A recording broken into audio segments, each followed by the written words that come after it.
এই ফাল্গুনী রচনার সময় একবার কবি রেলযোগে চলেছেন দূরে কোথাও।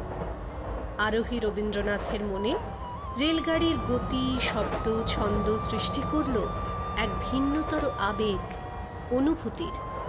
হঠাৎ ভাবলেন, এও তো নদীরই মতো, যার গতি রয়েছে, চলার ছন্দ রয়েছে। এই ভাবনা থেকেই সৃষ্টি হলো এক সঙ্গীতের।